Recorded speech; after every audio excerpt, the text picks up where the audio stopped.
Rodia Toce, il marchio a guardia della buona qualità, vi invita ad ascoltare la storia riveduta di noi romani.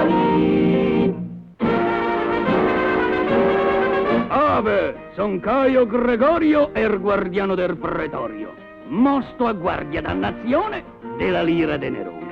Dice, beh, tu col diploma de guerrier meglio de Roma, mo t'ha messo a far guardiano de starnese neroniano?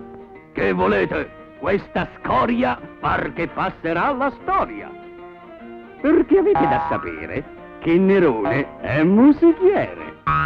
E ogni tanto con Agrippina, che sarebbe la mammina, proprio dentro al Colosseo fa una specie di torneo.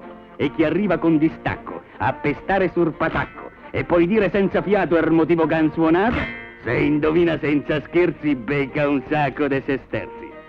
Ma purtroppo è capitato che Agrippina l'ha suonato.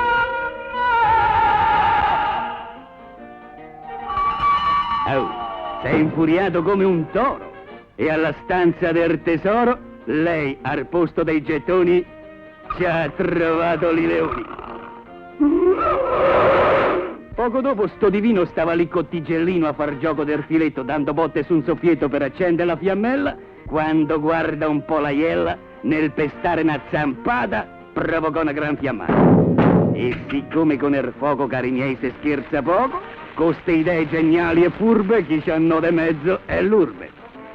Hai capito? È un veterano, ma gli tocca per guardiano a sti arnesi da museo, che m'han preso per babeo, ma alla guardia non mi piace. C'ho 2 metri di torace, sono il fusto del pretorio.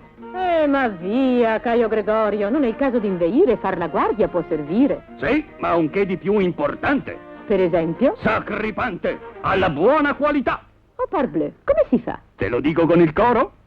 Con il marchio Caladoro, che è quel marchio Rodia Toce che viene messo di custodia, con controlli, precauzioni su tessuti e confezioni. Nylon, Verital, Rodia, di perfetta qualità. quindi amici, se vi va d'acquistare un impeccabile È perfetto impermeabile, chiedete a chiara voce. che sia nylon Rodia Toce. La scelta come giusto, fatela a vostro gusto. Ma per la qualità, Scala d'Oro.